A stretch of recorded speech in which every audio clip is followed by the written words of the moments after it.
नमस्कार, मी Bhushan Karandikar, DA doctors या विशेष कार्यक्रमात आपलं स्वागत.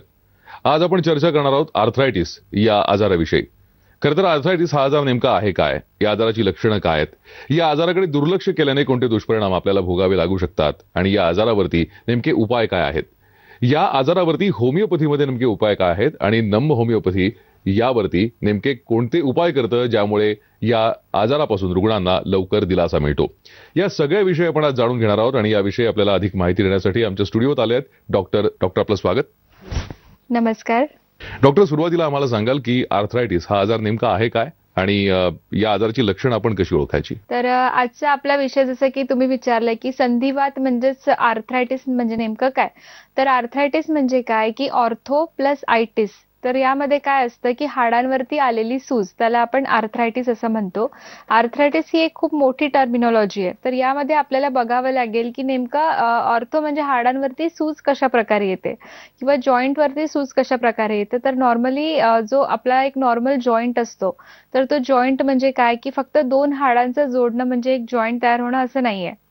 तर त्या दोन हाडांना सोबत ठेवण्यासाठी त्याचं प्रॉपर एक स्ट्रक्चर मेंटेन करण्यासाठी त्याला भरपूर गोष्टी सुद्धा मदत करत असतात. जसं की दोन हाडांना जोडून ठेवण्यासाठी त्यावरती एक मेम्ब्रेन असतं, ज्याला आपण सायनोव्हियल मेम्ब्रेन असं म्हणतो. हे सायनोव्हियल मेम्ब्रेन काय करतं की त्या दोन हाडांची पकड घट्ट करून ठेवतं एकमेकांसोबत. सो तेव्हा ते जे सायनोव्हियल मेम्ब्रेन असतं त्याच्या आतमध्ये एक लिक्विड सारखा प्रकार असतो, त्याला ऑइल सारखं पण आपण म्हणू शकतो, ज्याला आपण सायनोव्हियल फ्लुइड असं म्हणतो. हे जे फ्लुइड असतं हे आपल्या शरीरामध्ये किंवा त्या जॉईंटमध्ये एक लुब्रिकेशनचं काम करत असतं. तर आजचा आपला विषय जो आहे आर्थरायटिसचा, तर तेच आपल्याला जाणून घ्यायचंय की नेमकं हे आर्थरायटिस म्हणजे काय असतं. सो हे आर्थरायटिस म्हणजे काय की एक इन्फ्लमेटरी डिजनरेटिव्ह डिसीज आहे. इन्फ्लमेटरी डिजनरेटिव्ह डिसीजला जर आपल्याला साध्या भाषेत समजून घ्यायचं झालं तर काय असेल की हाडांवरती एक प्रकारची सूज यायला लागते. ओके. तर ती जी सूज असते तर ती नेमकी का बरं येते.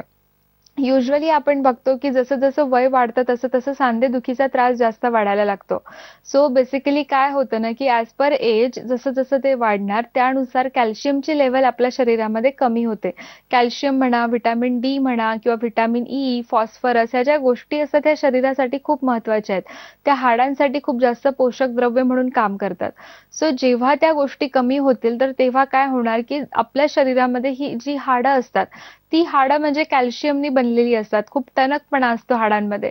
जसं जसं वय वाढणार तसं काय होणार की त्या हाडांमधलं कॅल्शियम बाहेर फेकलं जाईल शरीराच्या वापरासाठी, कारण की शरीरामध्ये कॅल्शियम कमी पडतंय. सो जेव्हा आपलं हे जे कॅल्शियम असतं हे बाहेर फेकलं जाणार तर तेव्हा तिथे हाडांची झीज व्हायला लागते. ओके. तर ही जी हाडांची झीज असते तर शरीराचं एक फंक्शन असतं की कुठलं पण जर शरीराला त्रास होतोय तर त्या शरीराला आपल्याला एक डिफेन्सिव्ह मेकॅनिझमसाठी तो एक रेडी असतो. म्हणजे काही पण त्रास झाला तर ते शरीर आधी स्वतः लढायचा प्रयत्न करतं. आधी स्वतः सपोर्ट करायचं किंवा रिकव्हर करायचं काम करत असतं. तर ही जी झीज होण्याची जी प्रक्रिया आहे जर ही सातत्याने चालत राहिली त्या पेशंटमध्ये किंवा त्या व्यक्तीमध्ये तर काय होणार की शरीर काय करतं की ते जे कॅल्शियम डिपॉझिशन कमी झालेलं आहे तर ते शरीर ते कमी झालेल्या किंवा कमकुवत झालेल्या हाडाला वाढवण्याचं काम करतं. म्हणजेच तिथे सूज आणण्याचं काम करतं. म्हणजेच आपण काय म्हणतो इन्फ्लमेशन येते एका प्रकारे. डिजनरेशन म्हणजे झीज झालेली आहे म्हणून इन्फ्लमेटरी डिजनरेटिव्ह डिसीज आपण याला एक शॉर्टमध्ये म्हणू शकतो की संधिवाताचा जो त्रास असतो यामध्ये हाडांवरती झीज येऊन हाडांवरती सूज यायला लागते आणि ही हाडांवरती आलेली जी सूज असते ही त्या पेशंटसाठी किंवा त्या व्यक्तीसाठी खूप जास्त त्रासदायक ठरू शकते. डॉक्टर, आर्थरायटिस या रोगाविषयी आपण आपल्याला सांगताय या सगळ्या प्रेक्षकांना. मात्र महाराष्ट्रभरातनं फोन कॉल्स यायला सुरुवात झाली. आपण काही प्रेक्षकांचे फोन कॉल सुद्धा घेऊयात आणि त्यांचा काय प्रश्न नेमका जाणून घेऊयात. आपल्याला पहिला प्रश्न विचारतायत. नमस्कार, आपलं नाव सांगा, आपण कुठून बोलताय. मी ओंकार बोलतोय. डॉक्टरांची प्रश्न विचारत होता. ओंकार, आपला प्रश्न थेट डॉक्टरांना विचारा आणि प्रश्न विचारताना कृपया टीव्हीचा आवाज बंद ठेवा. विचारा. मॅडम नमस्कार. नमस्कार. 6 महिन्यापासून जॉईंट पेन व्हायला लागलेत मॅडम. ओके. कुठले जॉईंट, कुठले सांधे दुखतात तुमचे, असं काही आहे का. जे हातांचे वगैरे सांधे वगैरे दुखायला लागलेत आणि याच्या आधी मला एक व्हायरल म्हणजे हे होऊन गेला होता. मला चिकनगुन्या झाला होता. किती वर्ष आधी झालेलं हे. चिकनगुन्यावर मला 1 वर्ष झालं मॅडम. बरोबर. आणि जॉईंट पेन तुमचं साधारण 6 ते 7 महिन्यांपासून चालू झालंय का. हो मॅडम. ओके ओके, ठीक आहे ठीक आहे. तर बघा हा जो प्रकार आहे तुम्ही जसं सांगितलं की चिकुनगुनियाचा फीवर येऊन गेला 1 वर्षाआधी आणि त्यानंतर तुम्हाला जॉइंट पेन चालू झालंय. तर जसं की आपण आता पण बोललोय की व्हायरल आर्थरायटिस नावाचा एक प्रकार असतो. हा एक इन्फेक्शियस आर्थरायटिस म्हणू शकतो आपण याला. यामध्ये काय होतं की जेव्हा पण तुम्हाला व्हायरल इन्फेक्शन झालंय, सपोज फॉर एक्झाम्पल 1 वर्षाआधी तुम्हाला चिकुनगुनिया झालाय, तुम्हाला फीवर आलंय, जॉइंट पेन वगैरे चालू झालं असेल, तेव्हा तुम्ही भरपूर मेडिसिन्स वगैरे घेऊन त्यावेळेला ते बरं केलंय. पण जो व्हायरसचा जो एक प्रकार असेल किंवा त्याचा एक परिणाम झालेला आहे शरीरावरती, तो परिणाम अजून सुद्धा तुमच्या जॉइंटवरती दिसतोय.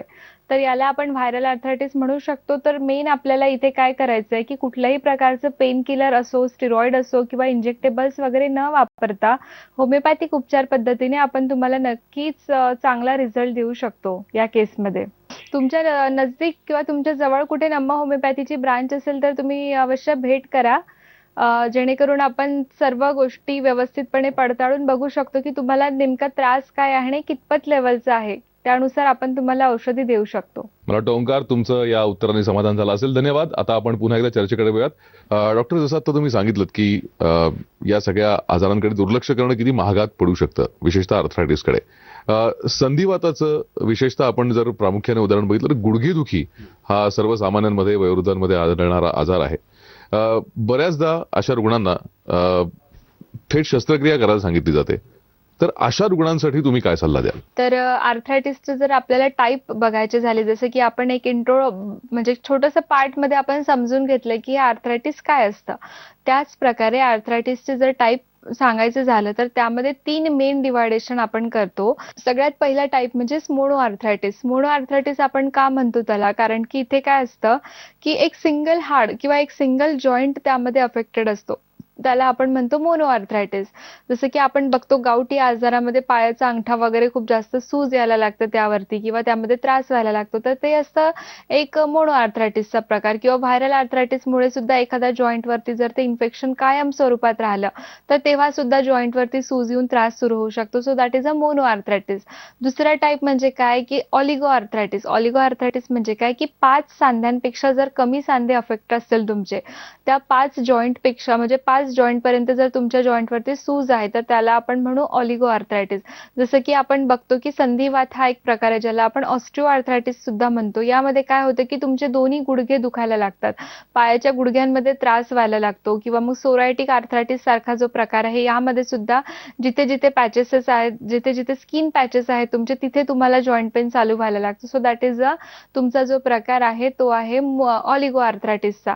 आणि त्यानंतर असतो पॉली आर्थरायटिसचा एक प्रकार. हा आहे तिसरा सगळ्यात महत्त्वाचा प्रकार. यामध्ये काय असतं की 5 पेक्षा तुमची जास्त सांधे दुखणे. सो इथे काय होणार की 5 सांध्यांपेक्षा जर तुमचे सांधे जास्त दुखतायत तर तिथे काय ना एक रुमॅटॉइड आर्थरायटिस नावाचा प्रकार आहे ज्याला आपण आमवात सुद्धा म्हणतो. आमवातामध्ये काय होतं की रक्तामध्ये एक रुमॅटॉइड आर्थरायटिस नावाचा फॅक्टर असतो, तो पॉझिटिव्ह जर असेल. भरपूर वेळेस आपल्याला बघायला मिळतं की सिरो पॉझिटिव्ह आर्थरायटिस म्हणजे काय की आरई टेस्टची जी तपासणी आहे ती पॉझिटिव्ह आहे. पण कधी कधी काय होतंय की आरई टेस्ट ही निगेटिव्ह येते, पण तरी सुद्धा पेशंटला संधिवातासारखी लक्षणं दिसत आहेत. So that is a seronegative rheumatoid arthritis असं आपण म्हणतो. रुमॅटॉइड आर्थरायटिसमध्ये काय होतं की 5 पेक्षा जास्त जॉइंट अफेक्ट होतात, म्हणून त्याला आपण पॉली आर्थरायटिसमध्ये कन्सिडर करू शकतो. अँकिलोजिंग स्पॉन्डिलायटिसला सुद्धा आपण पॉली आर्थरायटिसमध्ये कन्सिडर करू शकतो. सो हे झाले मेन टाईप. इथे आपल्याला काय करायचं असतं की सगळ्यात पहिले आपल्याला पेशंटचे जॉइंट बघायचे आहेत की लुक वाईज ते आपल्याला नॉर्मल दिसत आहेत का, की ते एक स्ट्रक्चरल चेंजेस आपल्याला काही मिळत आहेत का बाबा. जसं की आपण गुडघ्यामध्ये बघितलं की जेनू व्हाल्गस आणि व्हॅरस ह्या 2 कंडिशन आपण बघतो की जिथे जॉइंट डिफॉर्मिटी होऊन पायांमध्ये कर्वेचर यायला लागतं. सो दॅट इज ऑस्टिओ आर्थरायटिसमुळे येणारे चेंजेस. तर ही एक स्ट्रक्चरल चेंजेस आहे. तर आपल्याला बघायचं आहे की जो पण पेशंट आपल्याकडे येतोय त्याचे प्रत्येक जॉइंट हे नॉर्मल रेशोमध्ये आहेत का, ते प्रॉपर जागेवरती आहेत का. त्यानंतर त्या जॉइंटची मूवमेंट वगैरे व्यवस्थित होतीये का बाबा, हे पण आपल्याला खूप जास्त महत्त्वाचं गोष्ट आहे की जॉइंट लुक वाईज तर नॉर्मल आहे बट कुठे स्टिफनेस आहे का, कुठे मूवमेंट रिस्ट्रिक्शन आहेत का, हे पण आपल्याला बघायचं असतं. आणि पेशंटला ते जॉइंट नॉर्मल फील होत आहेत का, पेशंटला त्याचा काही त्रास होतोय का. कधी कधी कसं असतं की मूवमेंट रिस्ट्रिक्शन नाही आहेत किंवा मग आपल्याला लुक वाईज पण ते नॉर्मल दिसते, पण पेशंटला कुठेतरी एक पेनफुल आपण म्हणू फिलिंग असते सतत की हे दुखतंय ते दुखतंय. तर हे काय काय झालं ना की कुठेतरी एक अर्ली स्टेजेसचे सिम्पटम आपण याला म्हणू शकतो. जर आपण पेशंटला अर्ली स्टेजवरती ओळखू शकलो तर काय होणार की आपण त्याला त्रास जो होणार आहे पुढे जाऊन आपण त्याला वाचवू शकणार. तर हे झालं एक आर्थरायटिसमध्ये नॉर्मल आपण बघितलं की लुक वाईज, फील वाईज आणि मूव्हेबिलिटी वाईज आपल्याला बघायचं असतं. त्यानंतर अजून काय बघू शकतो आपण आर्थरायटिसमध्ये? सगळ्यात महत्त्वाचं काय आहे की एक जॉइंट आहे. होमिओपॅथिक मेडिसिन्सने आपल्याला काय करायचं असतं की जे डिजनरेटिव्ह प्रोसेस स्टार्ट झालेली आहे तिला कुठेतरी आपल्याला थांबवायचं असतं. तो जो जॉइंट अफेक्ट झालेला आहे, कुठला पण जॉइंट असो, गुडघा असो, खांदा असो किंवा हाताची बोटं, पायाची बोटं किंवा आपले कोपर म्हणा, मनगट म्हणा किंवा घोटे म्हणा, हे जे जॉइंट असतात युजुअली याच जॉइंटला आपल्याला त्रास दिसतो. तर ह्या जॉइंटला आपण कशा प्रकारे वाचवू शकू हे सगळ्यात महत्त्वाचं असणार. सो त्यानंतर अजून सगळ्यात महत्त्वाचे जे टाइप्स आपल्याला बघायला मिळतात आर्थरायटिस या टॉपिकमध्ये, तर आर्थरायटिसमध्ये सगळ्यात महत्त्वाचा टॉपिक आहे आमवात, ज्याला आपण रुमॅटॉइड आर्थरायटिस असं सुद्धा म्हणतो. त्यानंतर ऑस्टिओ आर्थरायटिस म्हणजे ज्याला आपण संधिवात असं म्हणतो. डॉक्टर, आणखीन एक प्रश्न आपल्याला येतोय, आपण तो प्रश्न घेऊयात. नमस्कार, आपलं नाव सांगा, आपण कुठून बोलताय? हॅलो, सुजाता आहे. आता माझं वय वर्ष 30 आहे आणि कोल्हापूरहून बोलते मी.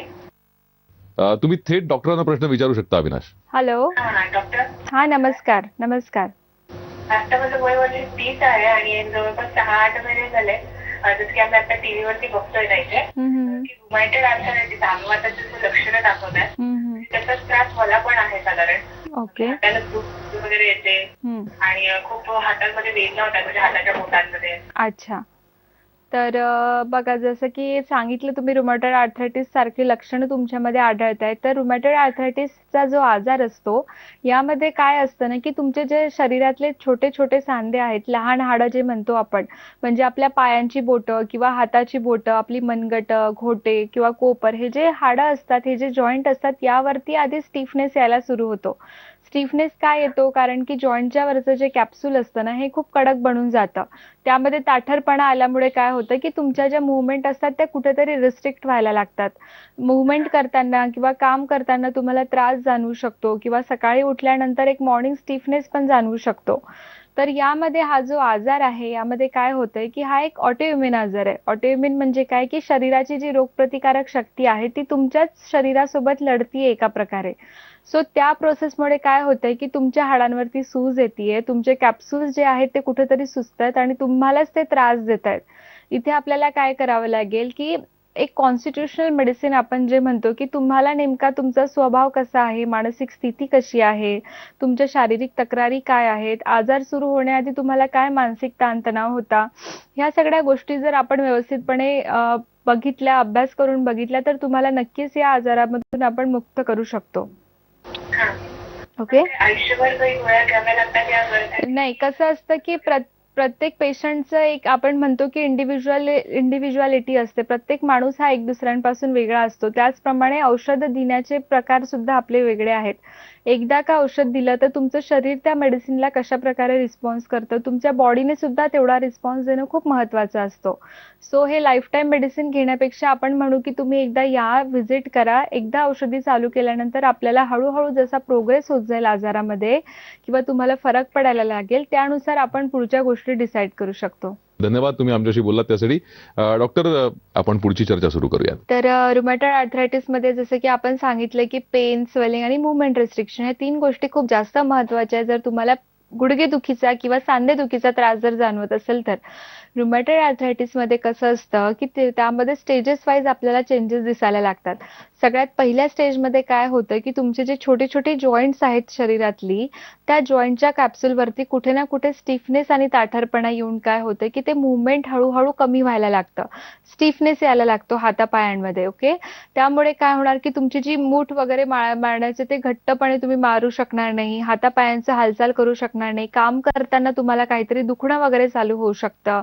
सेकंड स्टेजमध्ये काय होतं की मॉर्निंग स्टिफनेस जास्त व्हायला लागतो. मॉर्निंग स्टिफनेस म्हणजे काय की जेव्हा पण तुम्ही सकाळी उठणार, अर्ध्या तासापेक्षा किंवा 1 तासापेक्षा जर ते स्टिफनेस म्हणा किंवा जर ते पेन म्हणा, जर ते कायम स्वरूपात राहिलं तर तेव्हा सुद्धा आपण म्हणू शकतो की हा एक रुमॅटॉइड आर्थरायटिसचा प्रकार आहे.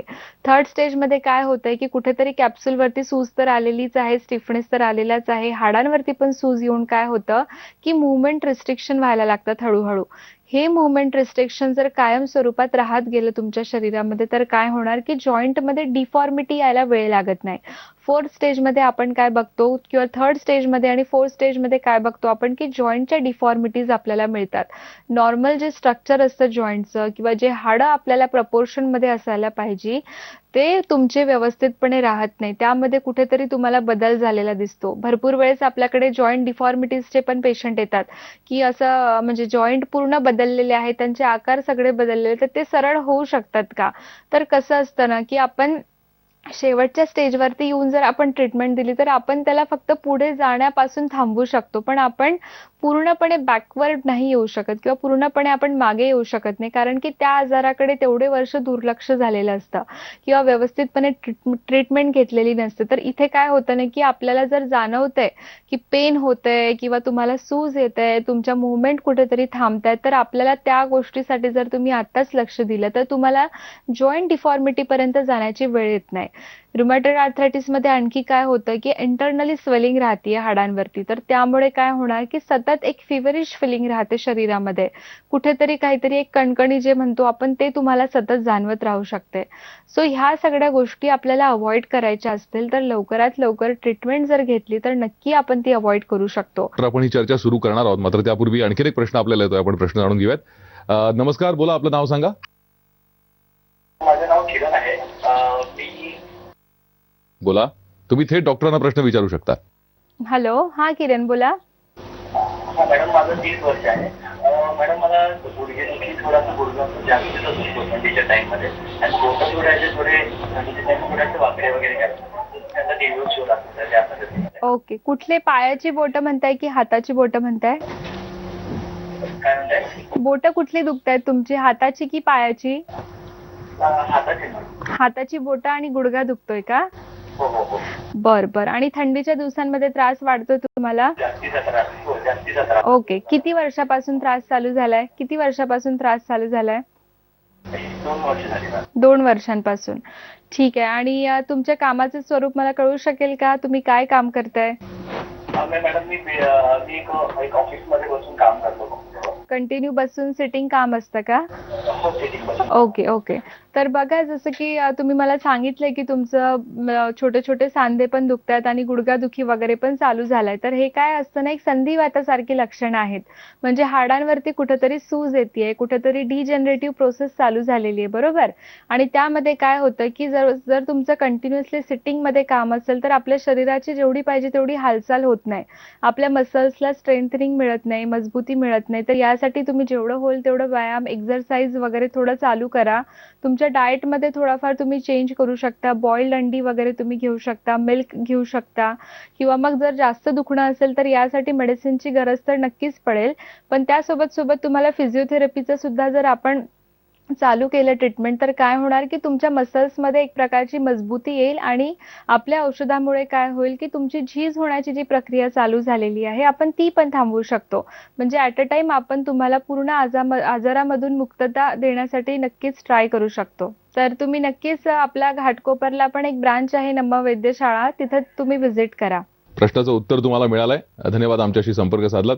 आपण पुन्हा एकदा चर्चेकडे वळूयात. तर त्यानंतर आपण तिसरा सगळ्यात कॉमनेस्ट आपल्याला बघण्यातला जो प्रकार आहे तो म्हणजेच गाऊट. गाऊट म्हणजे काय की शरीरामध्ये किंवा रक्तामध्ये एक सिरम युरिक ऍसिड नावाची लेवल वाढायला लागते. नॉर्मली आपण 3.5 to 7 पर्यंत कन्सिडर करतो त्याला की ते नॉर्मल असतं, पण जर त्या रेशोपेक्षा जर ते वरती जाते तर काय होणार की ते कुठेतरी डिपॉझिट व्हायला लागतं.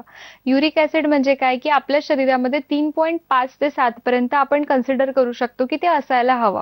ओके, सो जेव्हा हे युरिक ऍसिड शरीराच्या बाहेर फेकलं जाणार नाही व्यवस्थितपणे तर काय होणार की कुठेतरी ते साचतंय, रक्तामध्ये साचतंय म्हणूनच त्याच्या लेवल्स वाढलेल्या येतात. पण त्यानंतर त्याचं डिपॉझिशन जे असतं ते आपल्या शरीरामध्ये कुठं होतं जास्तीत जास्त की पायाचा जो अंगठा आहे आपला, ज्याला आपण ग्रेटर टो असं म्हणतो, त्या पायाच्या अंगठ्यामध्ये सुद्धा ते साचू शकतं आणि हळूहळू हा जो आजार असतो किंवा जे डिपॉझिशनची जी प्रोसेस असते ते कुठेतरी चालू व्हायला लागते. एकदम माइल्ड पेन कधीतरी पेशंटला जाऊ शकतं, पण त्या आपल्या पायाच्या अंगठ्यावरती कधीतरी एकदम जास्त सूज येऊन तो कधीतरी लाल होऊन खूप त्याची अंगार होणे आणि दुखणं हे सिम्पटम्स सुद्धा आपल्याला गाऊटमध्ये दिसू शकतं आणि त्या ज्या वेदना असतात त्या खूप जास्त तीव्र असतात.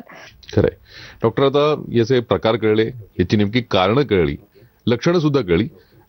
यावरती नम्म होमिओपॅथी नेमके कसे उपचार करतं आणि ही उपचार पद्धती नेमकी वेगळी कशी ठरते? नम्म होमिओपॅथीमध्ये आपण काय करतोय की नॅनोजेनेटिक कॉन्स्टिट्युशनल होमिओपॅथिक मेडिसिन आपण वापरतोय, बरोबर. नॅनो म्हणजे काय की कमीत कमी डोसेसमध्ये असं मेडिसिन दिलं जातं की जे तुमच्या जीन लेवलवरती ऍक्ट करेल. तो जो आजार असतो तो फ्युचर पिढीला पण स्प्रेड नको व्हायला यासाठी सुद्धा आपण प्रिव्हेंटिव्ह पर्पज म्हणून ट्रीटमेंट देऊ शकतो. सो इथे आपल्या मेडिसिन्समध्ये कुठल्याही प्रकारचे केमिकल्स नाहीये, स्टेरॉइड नाहीये, त्यामुळे या मेडिसिनचे तुम्हाला अजिबात साईड इफेक्ट दिसणार नाही, दुष्परिणाम दिसणार नाही. ही पूर्णपणे सेफेस्ट ट्रीटमेंट आपण म्हणू शकतो. इथे आपल्याला काय करायचंय की पेन होतंय म्हणून पेन किलर्स द्यायचं नाहीये किंवा वेदनाशामक औषधी आपण देत नाही, स्पेसिफिक ट्रीटमेंट आपण देत नाही. इथे आपल्याला डिटेलमध्ये पेशंटचा माइंड लेव्हलला समजून घेऊन, पेशंटच्या स्वभावाला समजून घेऊन, नेमका आजार चालू का झालाय आणि कसा झालाय, तेव्हा त्यांची मानसिक स्थिती कशी होती, आताची त्यांची मानसिक स्थिती कशी आहे, ह्या सगळ्या गोष्टी जर आपण व्यवस्थितपणे समजून घेतल्या तर एक कॉन्स्टिट्युशनल मेडिसिन निघते, ज्यामध्ये आपण म्हणतो की मेंटल ॲज वेल ॲज फिजिकल मेकअप. ह्या गोष्टी जर आपण व्यवस्थितपणे घेतल्या तर काय होणार की एक पेशंटचं कॉन्स्टिट्यूशन निघतंय. सपोज फॉर एक्झाम्पल आपल्याकडे 10 पेशंट जरी सांधेदुखीसाठी आले तर त्या 10 लोकांचं कारण वेगळं असू शकतं, 10 लोकांचं दुखण्याचा प्रकार वेगळा असू शकतो, दुखण्याचे टायमिंग वेगळे असू शकतात. त्यामुळे 10 लोकांना आपण सेम औषधी देऊ शकत नाही. प्रत्येकाची ट्रीटमेंट ही वेगळ्या वेगळ्या प्रकारेच डिवाइड केल्या जाते, तर त्याला आपण एक इंडिव्हिज्युअल ट्रीटमेंट म्हणू शकतो, इंडिव्हिज्युअल पर्सनॅलिटीला घेऊन. डॉक्टर, तुम्ही आज इथे आलात आणि इतकी सविस्तर माहिती आम्हाला आजाराबद्दल दिली, त्याबद्दल आपले आभार. धन्यवाद. डिअर डॉक्टर्स, या विशेष कार्यक्रमात इथेच थांबतोय. नमस्कार. नम्मा होमिओपॅथी, आरोग्य संजीवनी.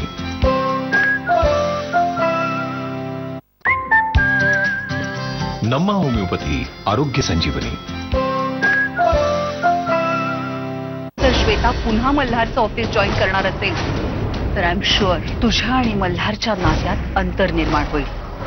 माझा माझ्या नवऱ्यावर विश्वास आहे आणि गेल्या काही दिवसात तो इतका वाढलाय की आता त्याला तडा जाणं अशक्य आहे. रात्री 8:30 वाजता कलर्स मराठीवर. झुरायचं नाही, मरायचं नाही, पोरींच्या माग फिरायचं नाही, आपला फंडा वन साईड लव करायचं नाही. फ्री हिट दणकार उद्या झी टॉकीजवर. Good morning mom. शाम के 6 बजे गुड मॉर्निंग कैसे, यही सोच रहे हो ना? ये द कूटे ग्रुप डेयरी के गुड मॉर्निंग काउमिल की बात कर रहा है. इसका बीटा कैरोटीन इम्यूनिटी बढ़ाए और ओमेगा 3 दिमाग तेज बनाए. Good morning. अब मॉर्निंग की ताकत हर वक्त. Good morning milk by the कूटे ग्रुप, कीपिंग मैनकाइंड हैप्पी. छकुलीच्या वाढदिवसाच्या पार्टीमध्ये, आजी नातवंडांच्या प्रेमामध्ये, आनंदाचे क्षण बनवा गिफ्ट सोबत. कॅम्पस लाईफ म्हणजे स्वप्न, आशा, आकांक्षा, मैत्री, अभ्यासाबरोबरच येणाऱ्या आयुष्याची तयारी. म्हणूनच choose more choose right, Parul university, Vadodara, Gujarat. घरात बायकांच्या शिक्षणाची थेर चालत नाही. शिक्षण थोडी गेले चुलीत. सुंदर आमचे घर 14 मार्च पासून दररोज रात्री 8 वाजता आपल्या सोनी मराठीवर. आपण पाहताय लोकशाही, महाराष्ट्राचं सर्वात तरुण मराठी न्यूज चॅनल. लोकशाही, एक नवा विचार.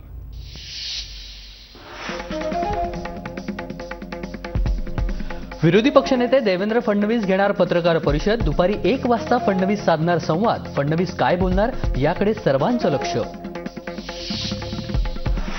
पुण्यात रविवारी उद्घाटनांचा धडाका होणार. उपमुख्यमंत्री अजित पवार तब्बल एकाच दिवशी 29 ठिकाणी उद्घाटन करणार. एकाच दिवशी सर्वाधिक उद्घाटन करण्याचा पहिलाच योग.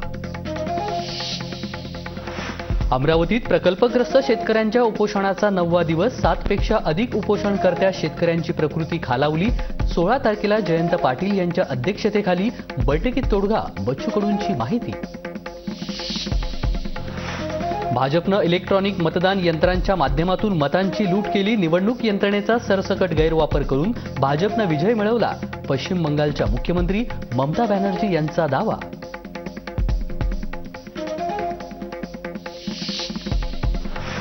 तर भारतातून चुकून सुटलेलं मिसाईल पडलं पाकिस्तानात. काही भागात नुकसान झाल्याचा पाकिस्तानचा दावा. तर भारतानं व्यक्त केला खेद. भारतीय संरक्षण मंत्रालयाचे न्यायालयीन चौकशीचे आदेश.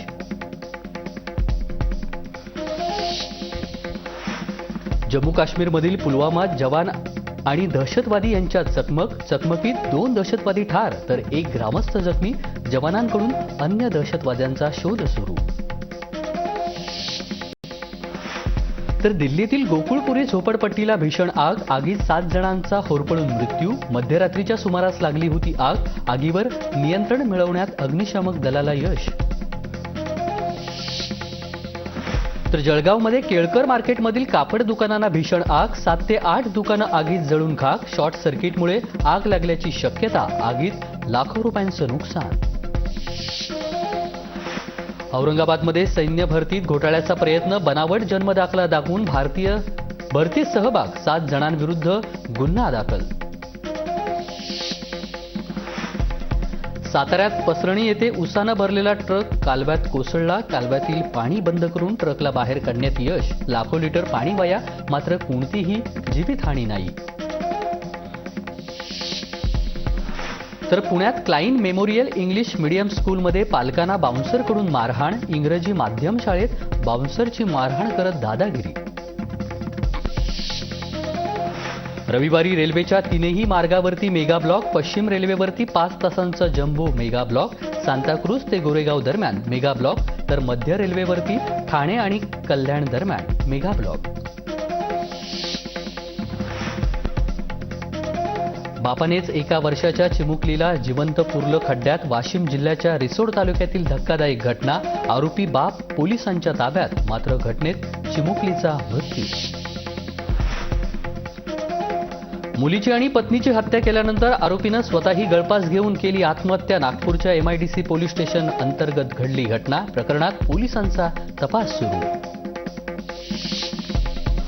अमरावतीच्या वरुडमध्ये पोलीस उपनिरीक्षकाच्या पत्नीची आत्महत्या. मुलाच्या वाढदिवसाला पती हजर नसल्यानं आत्महत्या केल्याची माहिती. युक्रेनमधील मेलिटोपोल शहराच्या महापौरांचं अपहरण. रशियन सैन्यानं अपहरण केल्याचा युक्रेनचा आरोप. तर घटनेचा झेलेन्स्कीनं केला निषेध व्यक्त. युक्रेनमधील ओडेसावर रशियाकडून गोळीबार. रशियाचा ओडेसामध्ये घुसण्याचा प्रयत्न. ओडेसामधील निकोलायमध्ये गोळीबार सुरू असल्याचा युक्रेनचा दावा. रशिया युक्रेन युद्धादरम्यान 7,144 युक्रेनियन नागरिकांची सुटका. मानवी कॅरिडॉरद्वारे 4 शहरांमधून लोकांना बाहेर काढण्यात यश. युक्रेनचे राष्ट्राध्यक्ष झेलेन्स्की यांची माहिती.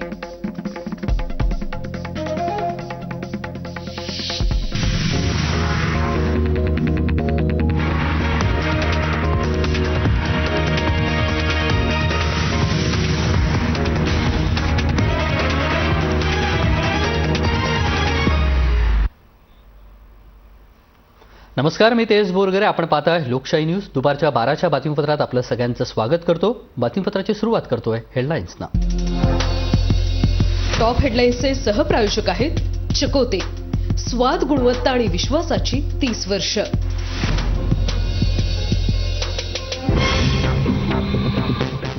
मुंबई महानगरपालिकेच्या निवडणुकीसाठी भाजपची आक्रमक रणनीती. मुंबईतल्या उत्तर भारतीयांची मतं मिळवण्यासाठी उत्तर प्रदेशातील अख्खं मंत्रिमंडळ प्रचारात उतरवणार.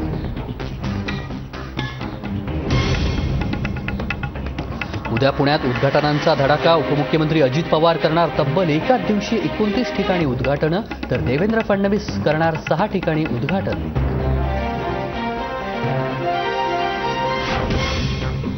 पुण्यात क्लाईन मेमोरियल इंग्लिश मीडियम स्कूलमध्ये पालकांना बाउन्सरकडून मारहाण. इंग्रजी माध्यम शाळेत बाउन्सरची मारहाण करत दादागिरी.